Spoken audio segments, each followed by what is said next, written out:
저는 50대의 여성이고 40여 년 전 북한을 탈북한 세터민입니다. 북한을 떠난 뒤 중국에서 몇 년 동안이나 도피 생활을 하다가 가까스로 남한에 들어왔는데 그 과정에서 저는 부모님 두 분을 모두 여의고 말았습니다. 저희 친아버지는 중국에서 도피 생활을 하던 도중에 병에 걸려 돌아가셨고 친어머니는 남한으로 오는 과정에서 명을 달리하셨어요. 부모님 두 분을 모두 잃고 남한으로 건너왔을 때 저의 나이는 고작 14살, 천의 고아나 마찬가지 상태로 남한 땅에 던져진 저였습니다. 처음에 저는 고아원에 맡겨져서 생활을 하다가 그곳 신부님의 소개로 한 가정에 입양을 가게 되었습니다. 양부모님 되실 분들이 북한에 부모님이 계신 실향민들이다 보니 너에 대해 남다른 연민을 느끼시는 것 같구나. 그럼 제가 그 댁에 입양이 되는 건가요, 신부님? 그렇단다. 성부와 성자와 성령의 이름으로 진선이 너에게 하느님의 가호가 있기를 바란다. 저는 그래도 아주 운이 좋은 케이스였습니다. 세터민, 거기다 고아였던 제가 남한 땅에서 이만큼이라도 적응하고 살게 된 건 좋은 양부모님을 만나 가정의 울타리 안으로 들어갔기에 가능한 일일 겁니다. 그렇게 목숨 걸고 남한 땅으로 넘어온 지 벌써 40년 넘는 세월이 흘렀어요. 저도 나이를 먹어 이제 어느덧 제 며느리가 출산을 해서 조리원에 가 있는 날이 왔네요. 결혼을 하고 아이를 낳았을 때도 아직 제가 확실하게 대한민국 사람이라는 생각을 못했는데 며느리를 보고 또 손녀딸까지 보게 되니까 나 이제 대한민국 사람이구나. 박진선 이제 남한 사람이 되었구나 싶은 생각이 처음으로 들더라고요. 저희 며느리는 제가 대학 시절 고아원 봉사를 하다가 만난 인연이 있습니다. 그런 예사롭지 않은 깊은 인연으로 제 며느리가 된 아이라서 저는 며느리에 대한 애정이 각별한 편인데 며느리가 출산해 조리원에 가게 되어 며느리 방을 청소하다가 침대 밑에서 아주 이상한 물건을 발견했어요. 며느리가 쓰던 침대 밑에 뭐가 있었길래 그런 말을 하느냐고요? 네, 며느리 침대 밑에서 나온 정체불명의 물건은 바로 아주 낡은 상자 하나였습니다. 여기 이상한 상자가 있네. 저는 뭔가에 이끌린 듯 낡은 상자를 끄집어냈고 상자를 열어보았더랍니다. 그리고 그 안에 들어있는 베네쪼고리를 본 순간 이성의 끈을 놓았습니다. 아니 대체 어떻게 이 베네쪼고리가 해미의 침대 밑에... 제가 울음을 터뜨리자 그 소리를 듣고 남편이 방 안으로 들어오더군요. 여보? 아니 무슨 일인데 그렇게 서럽게 울고 있어? 여보, 해미 침대 밑에 이게 있었어요. 그게 뭔데 그래? 아니 그건 당신이 동건이 낳고 입혔던 베네쪼고리 아니야? 그러니까요. 동건이 베네쪼고리랑 똑같은 게 해미 침대 밑에서 나왔어요. 그 베네쪼고리 만들어준 사람 당신이 평생 찾아 헤매던 사람 아니었어? 내가 평생을 그렇게 찾아 헤맸던 선아 언니의 베네쪼고리를 해미가 갖고 있었던 거예요. 여보, 그럼 혹시 당신이 찾던 그 선아 언니라는 분 말이야, 그분이 해미의 친어머니인 건 아닐까? 남편이 그런 말을 하기 전에 저는 이미 본능적으로 직감하고 있었습니다. 해미, 나의 며느리 해미가 그토록 보고 싶었던 선아 언니의 딸이구나. 저는 당장 안방으로 가서 장롱을 뒤졌어요. 장롱 깊숙한 곳에서 제 아들 동건이가 신생아 시절 입었던 베네쪼고리가 나왔고 그 베네쪼고리는 제가 며느리의 침대 및 낡은 상자 안에서 발견한 베네쪼고리와 똑같았습니다. 하나의 작은 디테일이라면 베네쪼고리 소매뿌리에 하나는 푸른색 색실로 수가 놓여 있었고 다른 하나에는 핑크색 색실로 수가 놓여 있는 것이었죠. 진선아, 이거 너랑 내가 아기 낳으면 잎이 베네쪼고리다? 언니, 우리 시집 가려면 멀었는데 벌써 이런 걸 만들었어? 따지고 보면 그리 먼 것도 아니야. 5년? 길어도 10년이면 너랑 나도 사랑하는 사람 만나서 가정 이룰 텐데. 나나 언니가 애엄마가 된다는 게 상상이 안 돼서 그러지. 진선아, 너도 나도 멋진 남자한테 시집가서 행복한 가정 일구자. 그리고 너는 딸, 나는 아들을 낳아서 나중에 걔네 둘을 결혼시키는 거야. 언니, 나도 그렇게 되기만 하면 좋겠다. 근데 내 딸이랑 언니 아들이 서로 좋아할까? 좋아할 거야. 옛말에 그런 말이 있는데 너 모르지? 무슨 말인데 그래? 아이들이 태어나기 전에 똑같은 베네 쪼구리를 만들었다 입히면 그 아이들은 각별한 인연으로 맺어진다더라. 정말 그런 말이 있어? 그래. 내가 일부러 그래서 베네 쪼구리 두 개를 똑같이 만들었잖니. 아들용, 딸용, 구분되게 이렇게 소매뿌리에만 색실로 술을 놓았고. 언니, 솜씨가 좋은 줄은 알았지만 너무 앙증맞고 이쁘다. 맞기만 하면 내가 입고 싶을 정도야. 네 것도 이쁜 걸로 하나 만들어 줄게. 언니, 근데 진짜 내 딸이랑 언니 아들이 결혼하면 너무 재밌겠다. 우리 애들 신혼집 옆에 나란히 집 얻어서 같이 살까? 그럼 손주 손녀 태어나도 너랑 내가 또 키우면 되잖아. 나야 언니랑 평생 얼굴 보고 살면 제일로 좋지. 그런 약속을 하면서 제가 선아 언니에게 받았던 베네 쪼구리. 언니와 저의 바람대로 저는 딸 대신 아들을 낳았지만 분홍색 색실로 수가 놓여진 그 베네 쪼구리를 저희 아들에게 입혔더랍니다. 에미야, 남자인데 베네 쪼구리 소매뿌리 색깔이 이게 뭐니? 이거 저희 친언니나 다름없던 분이 만들어준 거라서요. 솜씨가 예사 솜씨가 아니구나.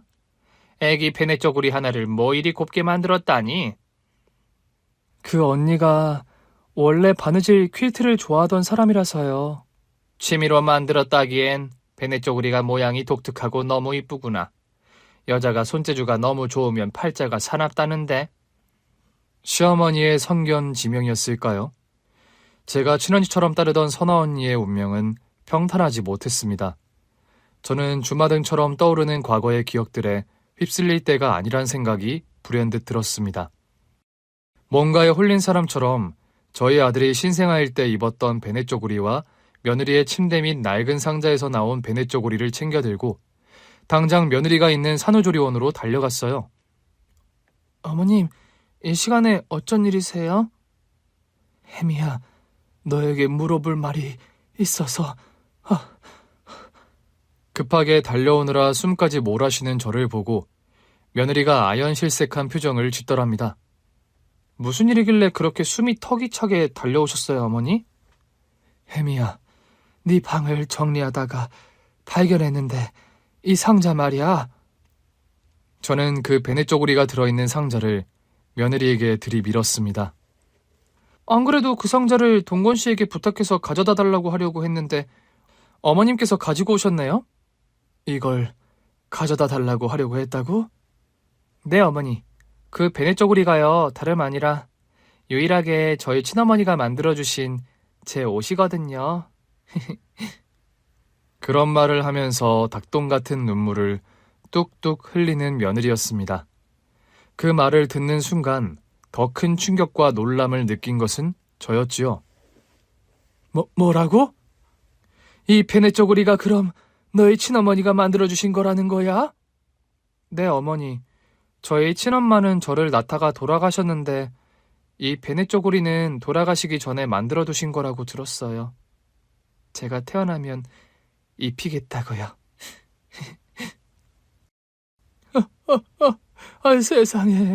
세상에 혜민이가 선아 언니의 딸이었다는 거야? 어떻게 이런 일이 다 있을 수가 있다니? 어머님께서 어떻게 저희 엄마 성함을 아세요? 등잔 밑이 어둡다더니 어떻게 선아 언니 딸을 여태 몰라보고 살았을까? 저는 당장 가방 안에서 제 아들아이의 베네 쪼구리를 꺼내며 며느리에게 보여주었더랍니다.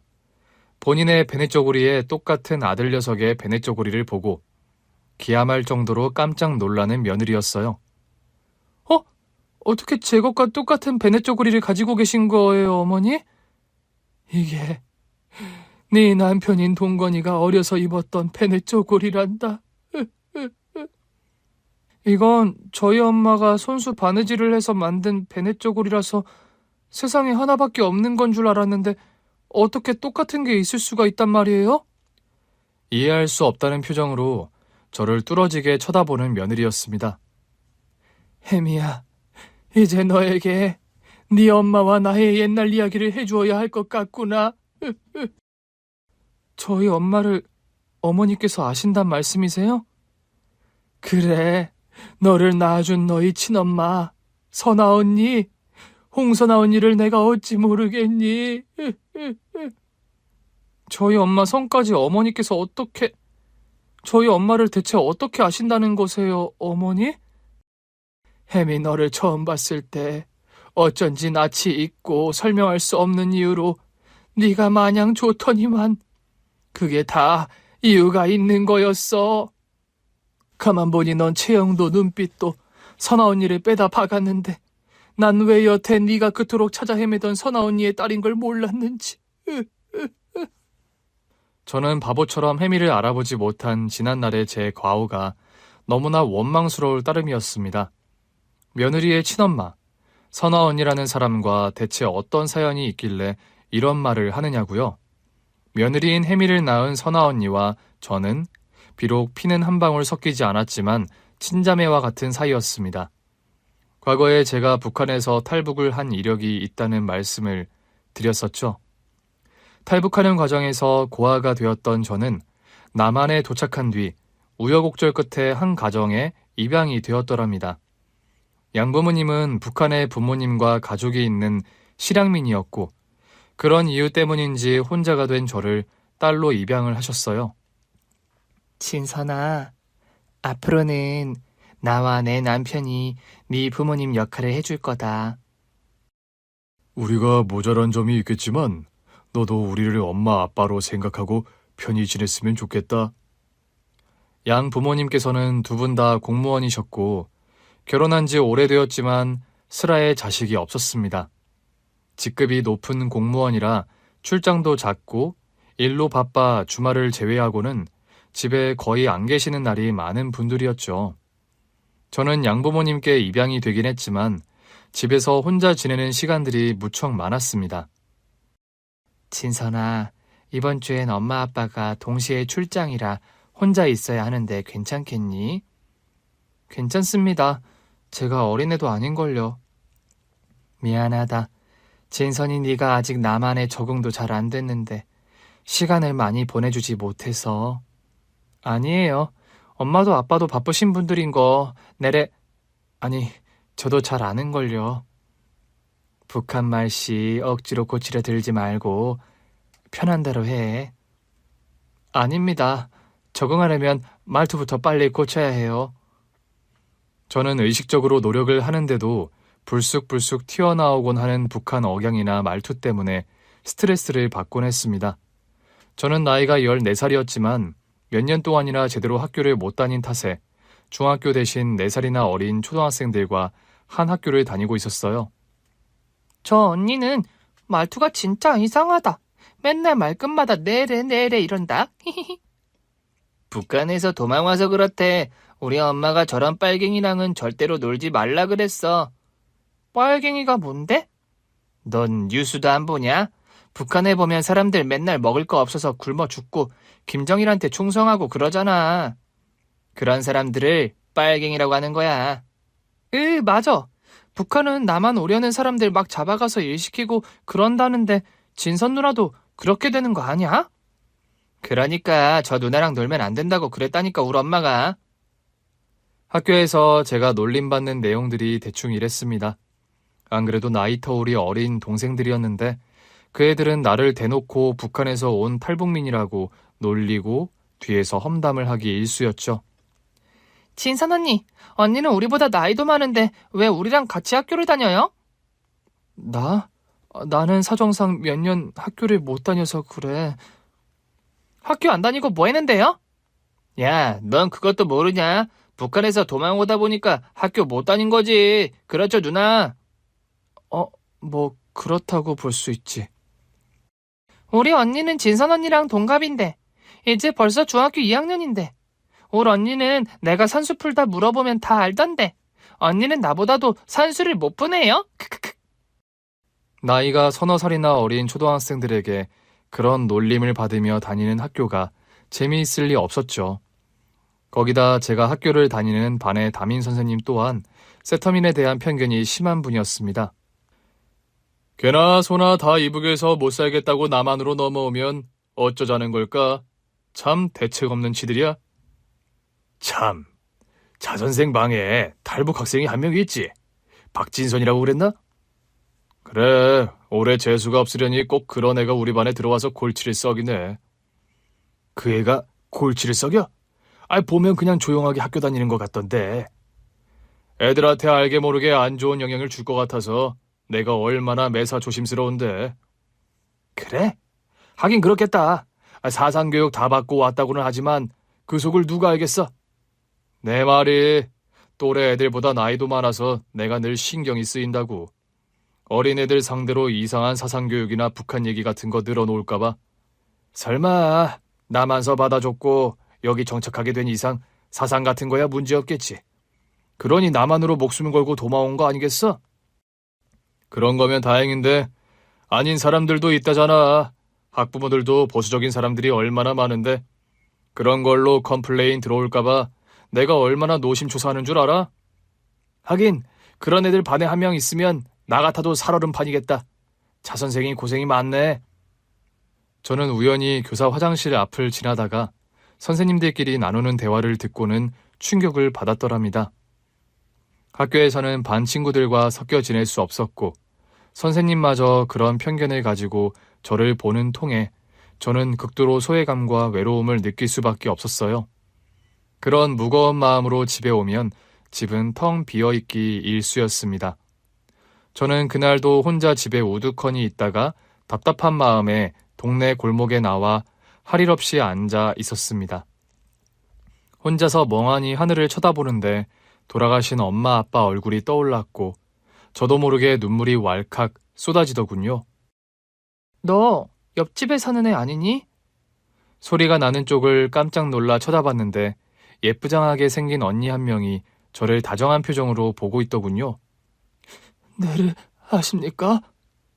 지나가다 오다 몇 번 널 봤어. 이사 온 것 같지는 않은데 이댁 사모님 부부와 함께 사는 거니? 언니는 이 동네에 오래 사셨습니까? 응, 태어나서 줄곧 이 동네에 살아서 터줏대감이라고 할 수 있지?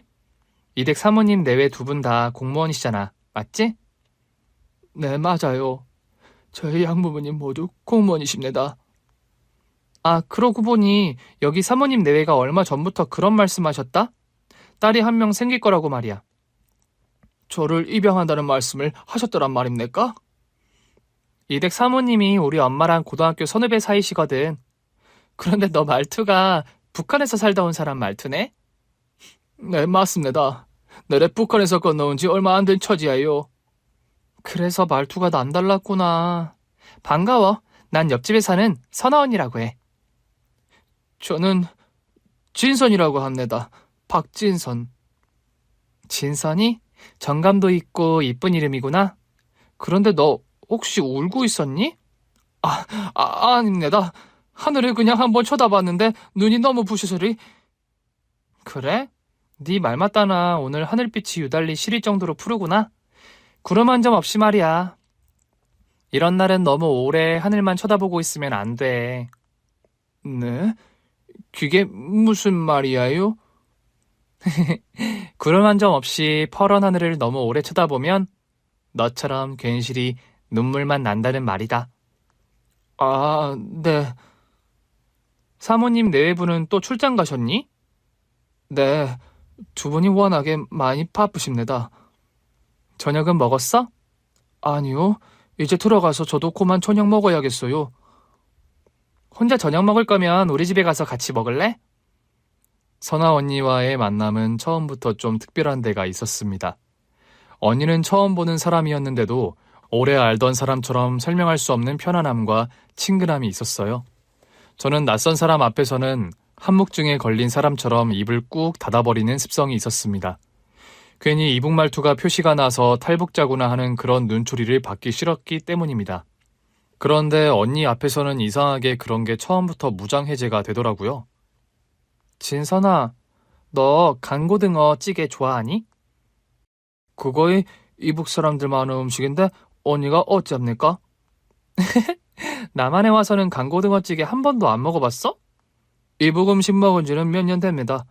북한 떠나와 중국 땅에서도 몇 년을 돌아다니며 살다 보니까.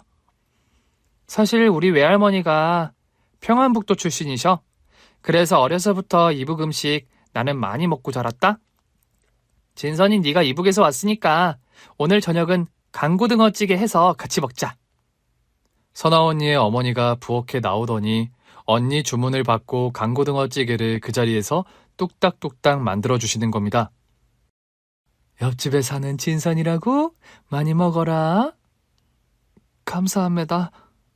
저는 뭔가에 걸신 들린 사람처럼 너무나 허겁지겁 맛있게 그 간고등어 찌개와 밥을 먹었습니다.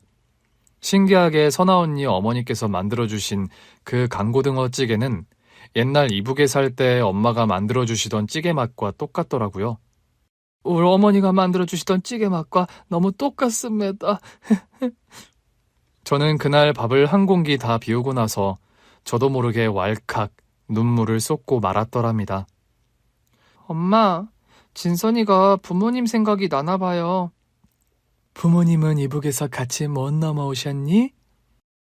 어쩌다 보니 탈북하는 과정에서 엄마 아빠 두 분 다 돌아가시고 말았습니다. 세상에 이렇게 어린 나이에 딱하기도 하지. 우리 친정어머니가 평안도 분이시라 내가 이북 음식은 자주 해먹는단다.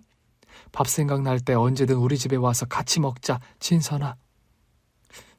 감사합니다. 정말로 감사합니다, 아주마이.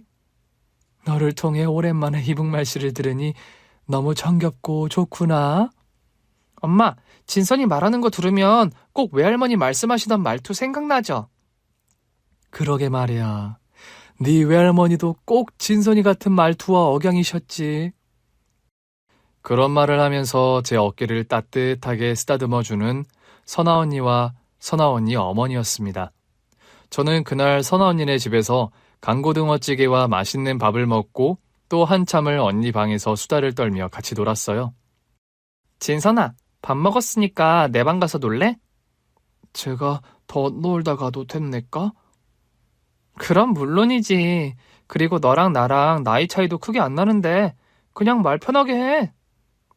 네, 언니. 언니는 방에 가서 이것저것 책도 보여주고 옷장도 보여주고 언니가 취미라는 바느질 상자도 보여주었어요. 무엇보다 선아 언니의 방에서 가장 이채로웠던 건 침구부터 방석 커튼까지 언니의 솜씨가 들어간 퀼트 작품들이 방에 가득했다는 점이었어요. 무슨 바느질 상자가 이리 함지방 마냥 커다랍니까? 내가 바느질하는 걸 너무 좋아하거든. 내가 하는 건 그냥 바느질이 아니라 퀼트라고 하는 거야. 퀼트요? 아, 진선이 너는 한 번도 못 들어봤겠다. 이게 일종의 서양식 바느질인데 이렇게 조각조각 예쁜 천들을 이어 모아서 가방도 만들고 옷도 만들고 그러는 거야. 색깔들이 아주 너무 곱다요. 저는 처음 보는 퀼트 도구들과 퀼트 작품들이 너무 예뻐서 넋을 놓고 바라보았습니다. 너도 마음에 드니? 이렇게 곱고 따뜻한 것들은 처음 봐요. 조각조각 누벼 있는 건 없는 사람들이나 그리 입는 건 줄 알았는데 이렇게 불어 조각으로 누벼서 뭘 만드는 건 처음 봅니다. 진선이 너도 나한테 퀼트 배워볼래? 정말입니까? 저도 배워주실 거예요? 진선이 너만 좋다면 퀼트가 재밌긴 한데 혼자서 하는 작업이라 가끔 적적할 때가 있거든. 네가 나랑 같이 바느질하면 말상대도 하고 아주 재미날 것 같다. 저는 그렇게 선아 언니에게 퀼트 바느질을 배우게 되었습니다. 거의 매일같이 저는 선아 언니네 집에 놀러 가서 바느질도 배우고 밥도 얻어먹고 어떤 날은 저희 집보다 선아 언니네 집에서 보내는 시간이 더 길어질 때도 있었죠. 진선아, 너 옆에 선아 언니네 집에 너무 자주 가는 거 아니야? 언니랑 많이 친해졌습니다. 그래, 선아가 예의도 바르고 성정이 참 착한 애인데 동생이 없고 그래서 너를 잘 챙겨주나 보구나. 언니네 집에 가면 이북 음식도 자주 해주세요. 이북 음식? 네, 간고등어찌개, 꿩만두, 동치미냉면 그런 거요. 선아 언니 외할머니가 이북 사시던 분이라서 그렇다고 했습니다. 그렇구나, 다행이다. 집에서는 내가 해주려 해도 만들지도 못하는 음식들인데 미안하다, 진선아. 명색이 내가 네 엄만데 네 입맛에 맞는 음식 하나 제대로 못 해주고. 아닙니다. 저는 어머니 아버지가 저를 딸로 받아주신 것만으로도 얼마나 감사한지 모릅니다. 그런 말 하지 말라니까. 진선아, 이제 넌 진짜 우리 딸이고 자식은 부모에게 그런 말 하는 거 아니란다. 네, 어머니. 저희 양부모님은 저에게 자잘하고 따뜻한 정을 주지는 못하셨지만 언제나 저를 딸로 인정한다는 믿음은 주시는 분들이었습니다. 두 분이 워낙 바쁘셔서 집에 있는 시간이 적다 보니 제가 혼자 있는 시간이 많긴 했지만 그런 빈 시간을 채워주는 게 바로 옆집 선아 언니의 존재였어요. 학교에서의 부적응이나 사람들이 나를 이방인으로 보는 뭔가 날선 시선들, 그런 것들을 극복하게 해주는 힘이 저에게는 선아 언니라는 존재였습니다. 언니와는 숙제도 같이 하고 퀼트 바느질도 배우고 주말에는 가끔 언니와 동네 목욕탕에도 갔지요. 진선아, 너 이런 공중 목욕탕 와봤니? 내래 사람들이 이렇게 많은 목욕탕은 언니하고 처음이야. 그래? 그럼 나랑 일요일마다 목욕탕 다닐래? 원래 일요일은 목욕탕에 와서 때를 빡빡 밀어줘야 하는 날이거든. 때를 민다고? 그게 뭐인데? 봐라, 이게 떼수건이야. 뜨거운 탕에 한참 들어가서 몸을 푹 불린 다음 나와서 이 떼수건으로 밀면 이렇게 때가 밀려 나온다? 아파 언니. 근데 진짜로 신기하다. 그지? 밀 때는 좀 아픈데 다 밀고 나면 얼마나 시원한지 모른다? 언니는 마치 엄마처럼 제 등을 손수 한참이나 밀어주곤 했습니다. 제가 다 밀고 나면 언니의 등을 또 제가 밀어주었죠. 둘이 자매지? 얼굴이 똑 닮은 게 자매네. 우리 둘이요? 그래, 자매가 얼굴도 많이 닮았는데 어찌 그리 사이가 좋아? 서로 등 밀어주고 하는 모습이 다정하고 참 보기가 좋네. 어디 가면 다정하고 닮은 모습의 자매라는 소리를 자주 듣는 저와 선아 언니였어요. 목욕 다 했으니까 우리 야쿠르트 사 마시자. 야쿠르트가 뭐야, 언니? 아직 야쿠르트 너 안 마셔봤어? 이거 엄청 시원하고 달콤해. 목욕 끝나고 나서는 꼭 이걸 먹어줘야 하는 거야. 주말 목욕 후에 시원하고 달콤한 야쿠르트 맛. 그걸 처음 알게 해준 것도 선아 언니 덕분이었죠. 저는 그렇게 언니를 통해서 남한 땅에 조금씩 적응하고 자연스레 젖어들어가게 되었습니다. 언니와 매일같이 콩이야 파치야 수다를 떨다 보니까 이북말씨도 어느 날부터인가 자연스럽게 교정이 되기 시작했어요. 진선이 너 요즘은 말하는 거 들어보면 완전히 서울 사람이 다 됐구나. 저요? 그냥 의식적으로 많이 노력해서 그런 것 같아요. 무엇보다 옆집 선아 언니랑 맨날 얘기하다 보니까 말을 더 빨리 배우게 되는 것 같아요. 우리 진선이가 많이 외롭고 적응 힘들어 하더니 정말 다행이다. 옆집 선아가 너무 고맙네. 양어머니께서는 외롭고 적응 못하던 저를 언니처럼 살갑게 대해주는 선아 언니가 고맙다며 언니의 생일이나 성탄절 같을 때는 용돈을 주시기도 하면서 고마운 마음을 표시하곤 하셨습니다. 선아 언니 덕분에 저 나름 하루하루가 즐거운 일상을 보내던 어느 날이었어요. 학교에서 수업을 마치고 돌아오는 하교길에 저는 길바닥에 쓰러지고 말았습니다. 병원 응급실에서 눈을 떴을 땐 부모님과 선아 언니가 걱정스러운 얼굴로 저를 쳐다보고 있더군요. 이게 대체 어떻게 된 일이에요? 진선아, 네가 선천적으로 신장이 많이 안 좋다는구나. 신장에 병이 있다고요? 그래, 당장 이식수술을 받지 않으면 안 된다는데 큰일이야. 사실 돌아가신 저희 아버지도 신장이 많이 좋지 않으셨습니다. 내가 아빠를 닮아 그런가 걱정을 하고 있는데 우리가 네 친부모가 아니라서 너에게 기증적합자가 아니라는데 걱정이 크구나. 이식수술 신청을 해뒀고 기증자를 기다려봐야지. 뭐 별수가 있겠어? 엄마 아빠가 무거운 얼굴로 그런 말씀을 하시는데 대뜸 그런 말을 하는 선아 언니였어요. 아줌마 아저씨, 제가 한번 기증자 적합 검사를 해보는 게 어떨까요? 아니 선아 네가 검사를 받겠다고? 다행히 저는 법적으로 신장 기증을 해줄 수 있는 나이더라고요. 선아야, 너랑 진선이가 아무리 친하다 하더라도 그건 좀 더 심사숙고해야 할 문제다. 그래, 네 마음은 너무 고맙고 가상하다만 너희 부모님께서 아마 허락하지 않으실 거야. 부모님은 제가 설득시키면 돼요, 아줌마. 그리고 진선이가 이식 수술을 당장 받지 않으면 목숨이 위험하다는데 어떻게 가만히 두고만 보고 있겠어요? 그런 말을 하면서 닭똥 같은 눈물을 뚝뚝 흘리는 선아 언니였습니다. 언니, 말도 안 되는 소리 하지 마. 신장 떼어주는 게 무슨 머리칼 하나 떼어내는 게 아니야. 언니가 준다고 해도 난 받을 수 없으니 그런 말은 이제 하지 마. 진선아, 너는 나에게 친동생이나 마찬가지인 아이야. 네가 우리 옆집에 살고 나서 내가 사는 게 얼마나 재미있고 행복해졌는데 너 없는 내 인생은 안고 없는 찐빵, 소 없는 만두나 마찬가지야. 선아 언니, 난 언니 그 마음만으로도 이미 내 병이 다 나은 것 같아. 제 손을 꼭 잡더니 선아 언니는 일단 적합 검사부터 받아보자.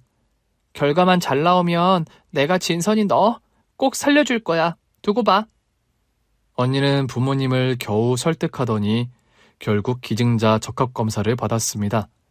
그런데 결과는 놀랍게도 수술이 가능하다는 결과가 나왔어요. 저는 그렇게 선아 언니에게 신장 이식 수술을 받고 가까스로 목숨을 건질 수 있었습니다. 환자분 나이가 어리긴 했지만 콩팥 수치가 너무 바닥이라 당장 이식 수술을 받지 않았더라면 목숨을 건지기 힘들었을 겁니다. 선생님, 저희 아이들 모두 수술은 잘 끝난 건가요? 다행히 두 사람 다 컨디션이 양호하고 좋습니다. 이대로 회복만 잘하면 일상생활 해나가는 데에 아무런 지장이 없을 거예요. 저는 선아 언니 덕분에 건강을 회복할 수 있었던 겁니다. 우리 진선이가 피부치가 하나도 없어서 선아가 아니었다면 정말 큰일 났을 거야. 고맙다, 선아야. 언니, 정말 고마워. 피가 섞인 친언니였더라도 결심하기 어려운 일인데 나를 위해서 언니가 신장까지 떼어주다니. 진선이 네가 없는 인생은 내가 재미없어서 싫다고 했잖아. 우리 앞으로도 평생 자매처럼 잘 지내자, 진선아.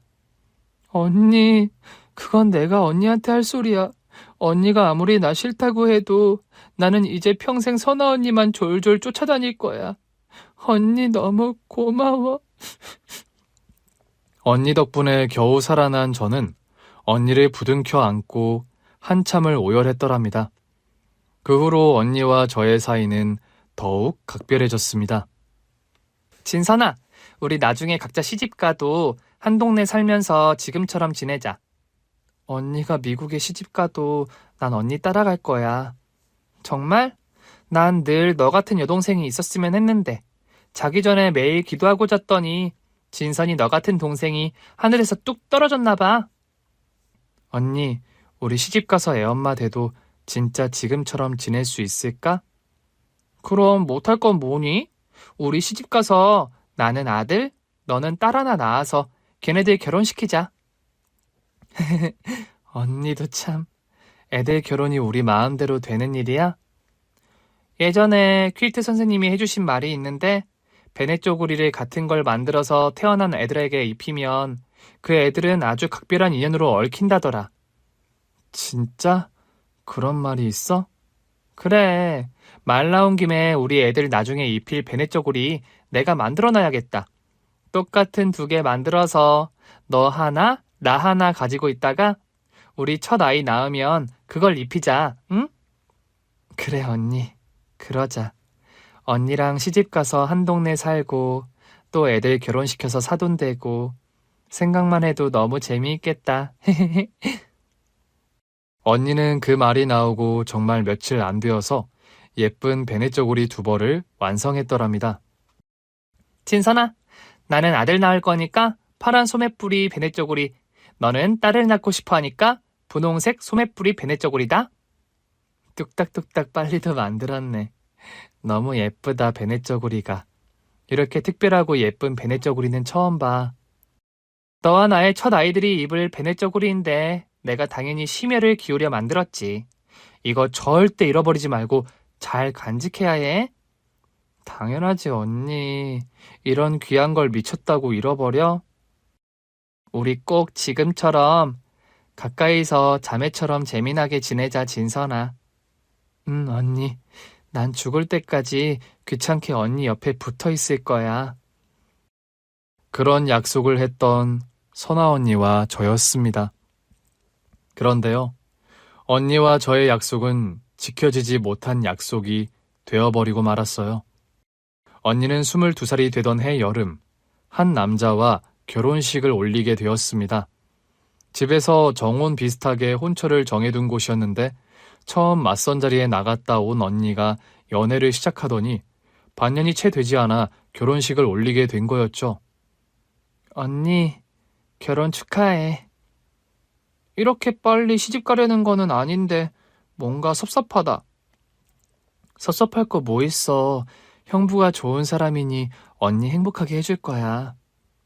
우리 신혼집 멀지 않으니까 자꾸 놀러 와야 해? 언니가 오지 말라고 해도 나 맨날 놀러 갈 건데? 언니는 신접 살림을 원래 살던 동네와 멀지 않은 곳에 차렸고 검정고시를 준비하던 저도 공부하는 틈틈이 언니네 집에 놀러 다니면서 예전과 다름없이 행복한 일상을 보내던 어느 날이었습니다. 저는 밤늦게 혼자 방에서 공부를 하고 있었는데 누군가 창문으로 돌을 던지는 거였어요. 누구세요? 창문을 열어봤을 때 저는 너무 깜짝 놀라고 말았습니다. 선아 언니가 커다란 짐가방을 싸들고 저희 집 앞에 서 있었던 겁니다. 저는 당장 언니에게 달려나가서 물었죠. 언니, 이 한밤중에 어쩐 일이야? 이 짐가방들은 다 뭐고? 사정이 너무 급해서 그냥 가려다가 너한테 인사를 안 하고 떠나려니까 발걸음이 안 떨어져서 너 보러 왔어. 뭐라고? 언니 어디 떠나는 사람처럼 말을 해? 진선아, 언니 떠나. 아주 멀리. 그렇게 돼버렸어. 선아 언니 그게 갑자기 무슨 말이야? 한밤중에 어딜 간다는 거야? 네 형부 사업이 하루아침에 파산하게 돼버렸어. 사기꾼한테 속아서 빚까지 대신 다 뒤집어 쓰고. 뭐? 언니 부모님은 이 상황 알고 계시는 거야? 엄마한테는 대충 말씀드렸어. 지금 여길 안 떠나면 억울하게 지지도 않는 빚까지 그 사람이 다 감당하게 생겨서 급하게 떠나게 됐어. 그럼 형부만 가면 되지 왜 언니까지 이 한밤중에 도망을 가? 진선아, 내일이면 우리 집까지 빚쟁이들이 들이닥칠 거야. 그 사람이랑 내가 부부인 거 다 아는데 나라고 무사하겠니? 그럼 언니 대체 어디로 간다는 건데, 어? 그걸 지금 너에게 말해줄 수가 없어. 그냥 아주 멀리 떠난다는 말밖에는. 언니, 그냥 우리 집에 숨어 있으면 안 돼? 그 사람들 우리 집은 모를 거 아니야. 내가 언니 꽁꽁 숨겨줄게. 가지 마. 미안해, 진선아. 지금은 언니가 떠날 수밖에 없어. 대신에 자리 잡히면 너에게 가장 먼저 연락할게. 알았어, 언니. 언니가 어디에 가 있든 나 꼭 언니 보러 갈게. 꼭 나한테 꼭 연락해야 해. 알았지? 알았어, 진선아. 공부 열심히 하고 너 대학 꼭 합격해야 한다. 약속할게, 언니. 나는 대학생 되어 있을 테니까 언니도 꼭 무사히 잘 지내면서 연락해줘. 알았지? 알았어, 진선아. 나 시간이 없어서 이만 간다. 선아 언니는 그렇게 한밤중에 커다란 수트케이스를 끌고 형부와 함께 야반 도주하듯 사라졌습니다. 그리고 그것이 언니와의 마지막이었어요. 그 후로 기다려도 보고 저 나름 언니의 소식을 부지런히 수소문도 해보았지만 언니의 소식을 알 길은 깜깜했습니다. 제 인생의 기둥이던 선아 언니와의 이별은 저에게 큰 상실감으로 다가왔습니다. 그래도 저는 하루하루 언니의 소식만을 기다리며 꿋꿋하게 공부를 했고 원하던 교육대학에 합격을 할 수 있었어요. 대학을 졸업하고 교사가 되고 지금의 남편을 만나 가정을 꾸리기까지 선아 언니는 전화 한 통, 편지 한 장 없었습니다. 선아 언니의 부모님마저 소리 소문 없이 이사를 가버리시는 바람에 저는 언니와 완전하게 연락이 두절되고 말았습니다. 저는 남편과 가정을 이루고 슬아의 아들 한 명을 낳았습니다. 언니와의 약속대로라면 저는 딸을 낳았어야 했는데 아들을 낳아서 며느리를 보게 된 거였죠. 지금의 며느리 혜미를 만난 것은 고아원 봉사활동을 하면서였습니다. 저는 제가 남한에 와서 입양이 되기 전 지냈던 고아원과의 인연으로 성인이 된 후로 쭉 봉사활동을 이어오고 있었습니다. 혜미는 그곳 고아원에서 지내던 아이였어요. 네 엄마와는 이런 인연으로 내가 친언니처럼 따르던 사람이란다. 어머니, 저는 정말이지 저희 친엄마와 어머님이 그런 인연인 줄 꿈에도 몰랐어요. 산후조리원에서 저와 선아 언니의 과거 이야기를 들은 며느리 혜미는 충격을 먹을 정도로 많이 놀란 것 같았습니다. 어쩐지 혜미 너를 처음 봤을 때부터 어딘가 익숙하고 정이 가더라만. 우리 엄마와 어머님이 그리 절친한 관계였다니 믿어지지가 않아요. 너희 엄마 소식에 관해 아는 거 없어? 제가 아는 건 그게 다예요. 엄마 아빠가 사업에 실패하셔서 여기저기 이동하며 힘들게 사시는 중에 저를 낳았고 엄마는 저를 낳다가 돌아가셨다는 거요. 선아 언니가 널 낳다가 명을 달리했다고?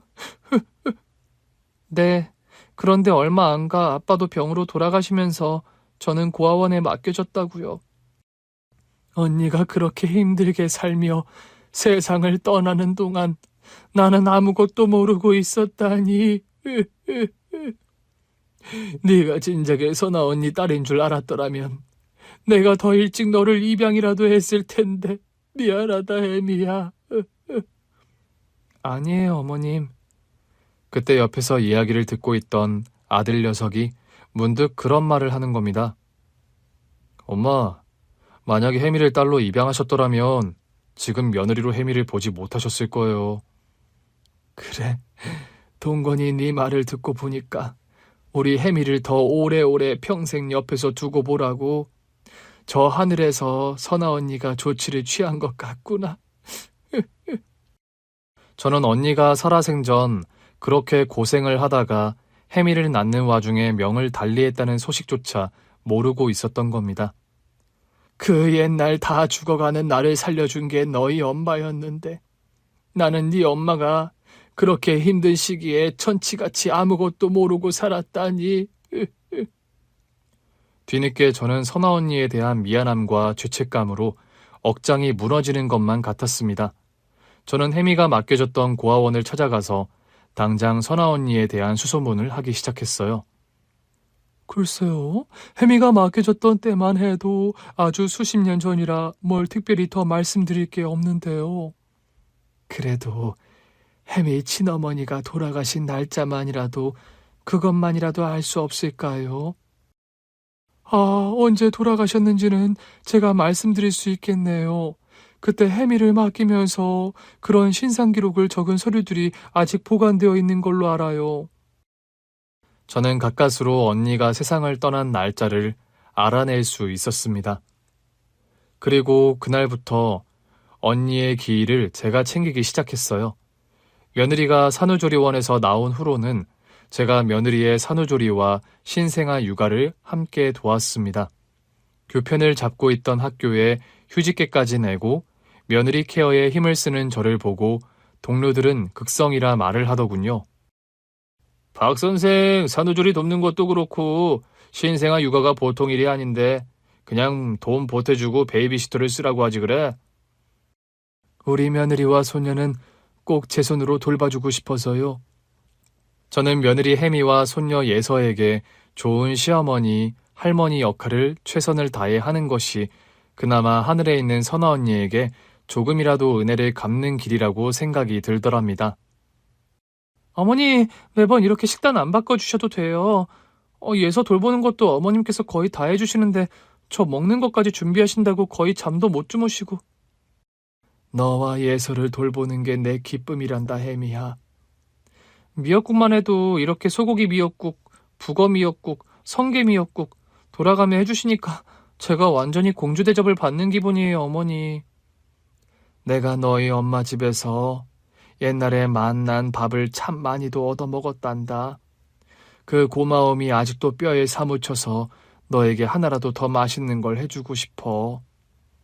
그런 게 아니더라도 너는 내 며느리니까 내가 널 돌봐줘야 하는 게 당연하지만 말이다. 우리 엄마랑 그렇게 각별하셨어요, 어머니? 네 어머니 선아 언니는 나에게 우주와 같은 사람이었단다. 우주요? 그래. 네 엄마 덕에 나는 의지할 곳 하나 없는 서울에서 처음으로 사람 정도 느끼고 서울 땅이 내가 발붙여 살만한 곳이라는 생각을 처음 하게 됐어. 신장병으로 쓰러져 죽게 생겼을 때 날 살려준 사람도 네 어머니였고 우리 엄마도 어머님이 참 각별하셨나 봐요. 네 엄마 소원대로 그래도 나와 네 엄마가 이렇게 사돈으로 맺어지니 얼마나 다행인지 모르겠다. 며느리는 처음에 제가 고아원 봉사를 다니며 정기적으로 후원을 하던 아이였습니다. 저와 남편의 지원으로 며느리는 대학을 졸업하고 좋은 회사에 취직도 했지요.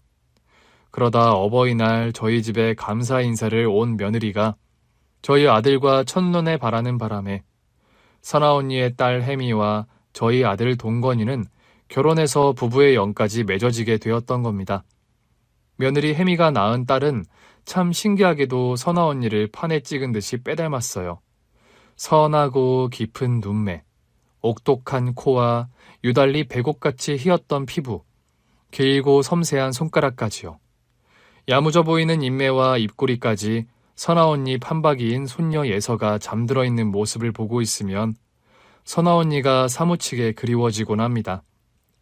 혜미가 며느리가 되고 이렇게 눈에 넣어도 안 아플 예쁜 손녀 예서가 생긴 지금 내 곁에 선아 언니가 있다면 얼마나 좋을까? 그런 생각이 들곤 하지요. 그런 날 밤마다 저는 잠든 손녀 예서 옆에서 퀼트 바느질을 해요. 선아 언니와 헤어지고 나서도 저의 변하지 않는 유일한 취미 하나가 퀼트 바느질입니다. 손녀 예서에게 입힐 원피스와 모자를 만들고 있는 중입니다. 예전 선아 언니는 솜씨가 무척 뛰어나서 손수건 하나를 만들어도 특별하고 아주 멋스러웠죠. 언니만큼의 솜씨는 아니지만 그래도 언니가 저에게 쏟아주었던 그 사랑의 100분의 1이라도 갚으려면 언니가 저에게 주었던 사랑과 헌신을 혜미와 예서에게 저 역시 최선을 다해 주려고 합니다. 어머니, 피곤하실 텐데 안 주무세요? 이거 바느질만 좀 마저 하고 자려고. 예서 때문에 낮에도 너무 고생하셨는데 이만 주무세요, 어머니.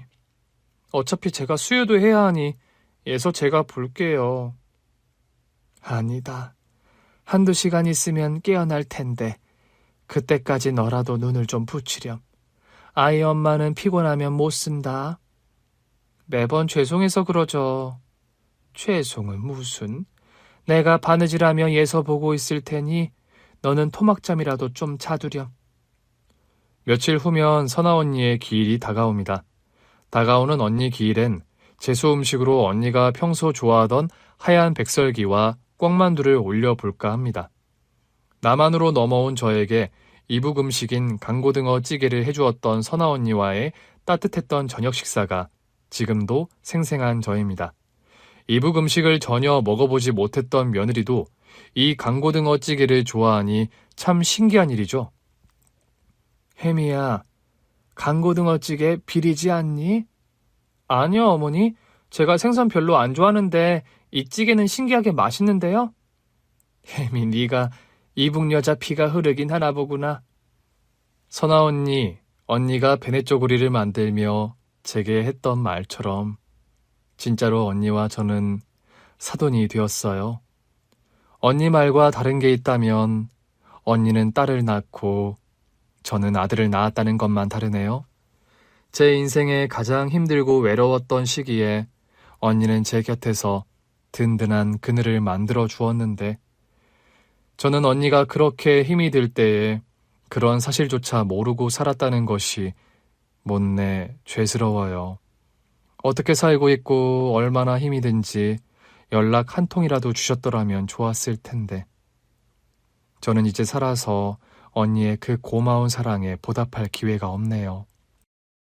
대신 언니의 딸 혜미와 언니를 꼭 닮은 손녀 예서, 그 두 아이를 제가 목숨이 붙어있는 그날까지 제 분신처럼 아끼고 소중하게 지키겠습니다.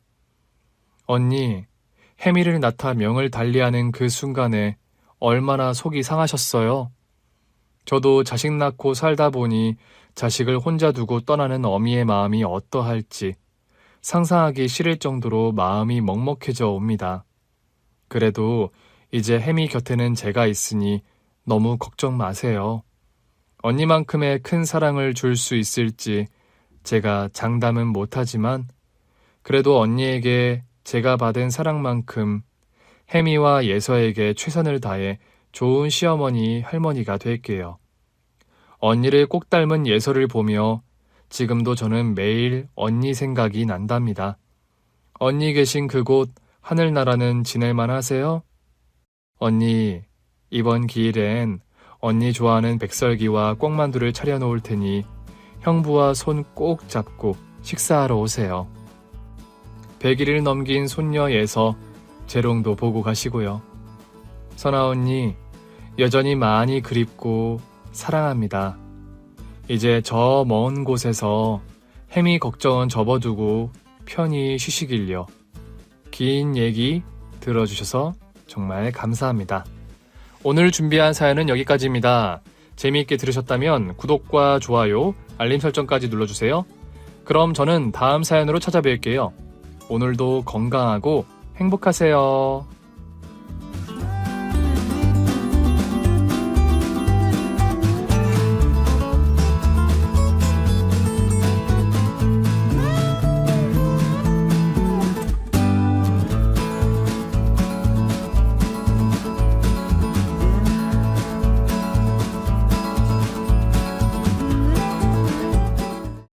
계세요? 문 좀 열어주세요. 뭐야, 너 민선이니? 오랜만이네요, 새엄마. 잘 지내셨어요? 뭐? 잘 지냈느냐고? 그게 네가 할 말이냐? 지 아버지 돌아가셨을 때도 코빼기도 안 붙이던 게 네가 무슨 낯짝으로 여기를 오니? 새엄마는 참 여전하시네요. 여전히 무례하고 못됐어요. 보통 사람이 나이 들면 유해진다 그러던데 새엄마는 아닌가 보네요. 10년이나 지났으니 이제는 새엄마도 자기 잘못을 뉘우쳤을까 싶었더니 말이에요. 무슨 소리를 하는 거야 지금? 내가 무슨 잘못을 뉘우쳐야 하는데? 네가 집 나간 걸 내 탓이라고 하는 거니? 지발로 나간 주제에 왜 남 탓을 해? 뭐라고요? 그때 내가 왜 집을 나갔는데? 다 새엄마 때문이잖아요. 야, 너야말로 남 탓 좀 하지 마. 어릴 때도 그렇게 불평불만만 많더니 너도 나이 들어도 그대로다. 이제는 철 좀 들어야지. 그딴 소리 말고 정말 해야 할 말을 하세요. 내가 그런 말 들으려고 10년 만에 찾아온 줄 알아요? 당신이 나한테 해야 할 말 있잖아. 나한테 사과해. 사과하라고. 사과는 무슨 사과? 나는 잘못한 거 없어. 당신이 나를 학대했잖아. 친자식이 아니라고. 자기 아들이랑 차별하고 하루 종일 집안일만 시키면서 식모처럼 부려먹었잖아. 심지어 그렇게 부탁했는데 학교도 못 가게 했잖아. 그래서 그게 뭐 잘못되었다는 거야? 그게 다 너 잘 되라고 그런 거 아니니? 네가 학교 간다고 뭐 대단한 사람이나 될 것 같았니? 그래서 너 지금 어찌 사는데? 네가 잘 살고 있으면 나 찾아와서 이렇게 따져 물을 일도 없었겠지. 그러게, 너 시집이나 갔니? 네가 내 말 듣고 집안일이나 잘해서 시집이나 갔으면 그게 너한테는 더 나은 인생이었을 거다. 당신은 내가 얼마나 힘들었을지 한 번이라도 생각해 본 적 있어요? 나도 사랑받는 자식이 되고 싶었던 걸 정말 몰랐어요? 사랑. 예. 너 그렇게 감정적으로 굴 거면 네 인생이나 열심히 살아. 내가 너 같은 거 사랑해 주려고 네 아버지랑 재혼한 줄 아니? 내가 너 굶기지는 않은 걸로 감사히 여기랬지. 사랑은 죽은 네 친엄마한테 달라고 그래.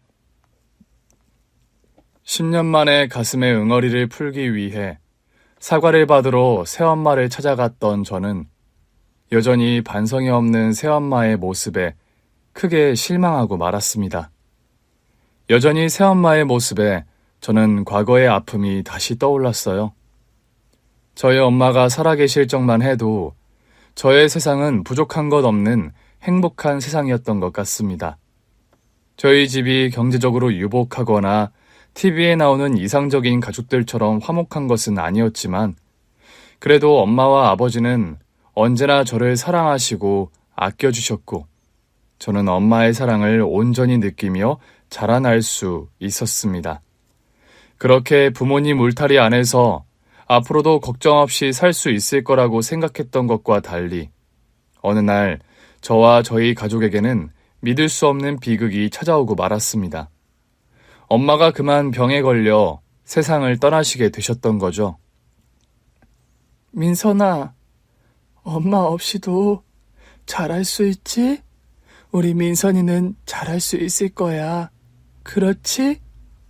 아니야, 엄마 나 못해. 나 엄마 없이 못 살아. 엄마 가지 마. 내가 더 잘할게. 내가 더 착한 딸이 될게. 응?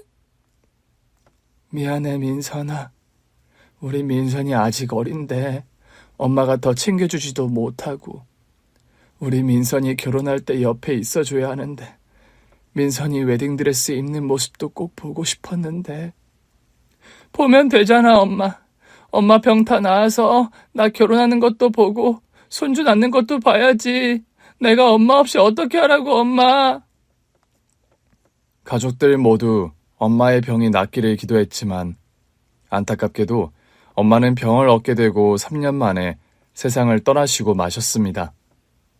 끝까지 제 걱정만 하시다 가버리신 엄마를 보며 저는 견딜 수 없는 슬픔을 느낄 수밖에 없었죠. 한창 예민한 사춘기 나이에 엄마의 죽음을 겪어야 했던 저는 너무나 힘들고 고통스러웠습니다. 이제 남은 식구는 아버지와 저 단 둘뿐이었고 그런 상황에서 저는 아버지와 제가 서로 의지하며 살아가야 한다고 생각했어요. 하지만 아버지의 생각은 달랐던 건지 엄마가 병으로 돌아가시고 얼마 되지도 않아서 아버지는 재혼을 결심하셨습니다. 민선아, 아빠 재혼을 할까 해. 무슨 말이에요? 재혼이라뇨? 아빠가 신중하게 고민하고 결정한 일이니 네가 이해해줬으면 좋겠다. 말도 안 돼요. 엄마 돌아가신 지 이제 겨우 1년인데 이렇게 갑자기 재혼하신다고요? 저는 아직 엄마가 떠난 것도 적응이 안 되는데 아빠는 어떻게 다른 여자를 만나실 수 있어요? 절대 안 돼요. 싫어요. 어허, 민선이 너는 아직 어려서 뭘 잘 몰라. 아빠가 아빠 좋자고 재혼하겠다는 것 같으냐? 너 아직 어리고 한창 엄마 손 필요할 나이인데 아빠 혼자 너를 어떻게 잘 키울 수 있겠니? 저 때문이라는 얘기는 하지 마세요. 제가 언제 아빠로 부족하다 했어요? 재혼하라고 그랬냐고요. 저는 새엄마 같은 거 필요 없어요. 아무리 좋은 새엄마가 와도 그 사람이 우리 엄마의 빈자리를 채울 수는 없다고요. 어헛, 버르장머리 없이 왜 이래 갑자기? 네가 이러면 밖에서 사람들이 뭐라고 생각하겠어? 네가 이러고 다니면 엄마 없어서 그런다는 말밖에 더 듣겠냐? 이 집에 새엄마를 들이는 게 아빠를 위해서도 널 위해서도 좋은 일이야. 그러니 그렇게 알고 있어. 철없이 싫다고만 말하지 말고. 아빠, 저는 정말 싫다고요. 엄마가 돌아가신 지 겨우 1년. 그때 저는 아직도 엄마의 빈자리에 적응하지 못하고 있었습니다. 애초에 엄마의 빈자리는 그냥 익숙해지는 것일 뿐 무엇으로도 채울 수 없는 것이었겠죠. 하지만 아버지는 엄마의 자리를 누군가가 채울 수 있다고 생각하셨는지 어느 날 제게 재혼 결심을 얘기하셨습니다. 대체 언제부터 어떻게 만나고 계셨던 건지 제게 새엄마를 만들어주시겠다며 얘기를 꺼내시더라고요.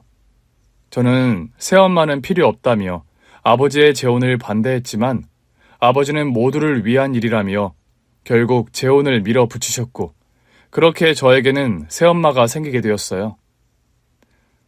어머, 네가 민선이구나. 참 예쁘게 생겼네. 안녕. 나는 앞으로 민선이랑 같이 살게 될 새엄마야. 그냥 편하게 엄마라고 부르렴. 네. 어허, 민선이 너 그게 무슨 버릇이야? 아빠가 엄마한테 그렇게 하라고 그랬니? 얼른 엄마라고 부르지 않고 뭐해? 아휴, 그냥 드세요. 지금은 우리보다 민선이를 배려해줘야 할 때잖아요.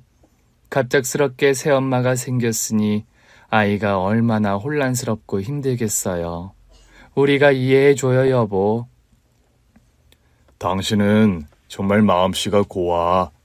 벌써부터 우리 민선이 걱정을 다 해주고 말이야. 그래, 민선아. 아빠도 네가 아직 혼란스러울 거라는 건 알지만 그래도 너무 그러지 말아라. 네 새엄마 정말 좋은 사람이야. 그리고 이제 이렇게 동생도 생겼으니 이제는 너도 누나 노릇을 해야 하지 않겠니? 아빠는 앞으로 민선이 네가 듬직하고 배려심 있게 행동했으면 좋겠구나. 그래, 민선아. 새엄마가 너를 많이 도와줄게. 네가 우리한테 마음을 열 때까지 기다려줄 테니까 너무 걱정하지 마렴. 죄송해요. 저도 노력해 볼게요. 어머, 우리 민선이 정말 착하구나. 이렇게 착하고 기특한데 새엄마가 어떻게 너를 예뻐하지 않을 수가 없겠니? 민선아, 이제부터 우리는 한 가족이야. 내가 든든한 보호자가 되어줄 테니까 너무 걱정하지 말고 잘 지내보자. 아버지가 재혼을 선택하신 사람은 저보다 2살 어린 남자아이를 키우는 과부였습니다. 몇 년 전 남편이 죽고 혼자 힘들게 아이를 키우며 고생을 많이 했다고 하더라고요. 그래서인지 새엄마는 조금은 피곤해 보였고 유약해 보이기도 했습니다. 못되고 표독스러운 계모를 예상했던 탓인지 약해 보이는 새엄마에 대한 첫인상은 생각보다 나쁘지 않았어요. 오히려 첫 만남에서는 어쩌면 우리가 잘 지낼 수도 있지 않을까 하는 기대감이 들기도 했죠. 그리고 다행히 새엄마는 저를 이해하고 배려할 줄 아는 어른 같았습니다. 그래서 저도 새엄마에게 조금씩 마음을 열어갔어요. 민선아, 우리 예쁜 민선이 잘 잤어? 네, 엄마도 잘 주무셨어요? 어머, 민선이 너 지금 엄마라고 그랬어? 우리 민선이가 이제는 나를 엄마라고 불러주는구나. 여보 들었어요? 민선이가 나를 엄마라고 했어요. 아이, 그럼 당신이 애 엄마지 뭐 남이야? 당연한 소리를. 당연한 건 아니죠.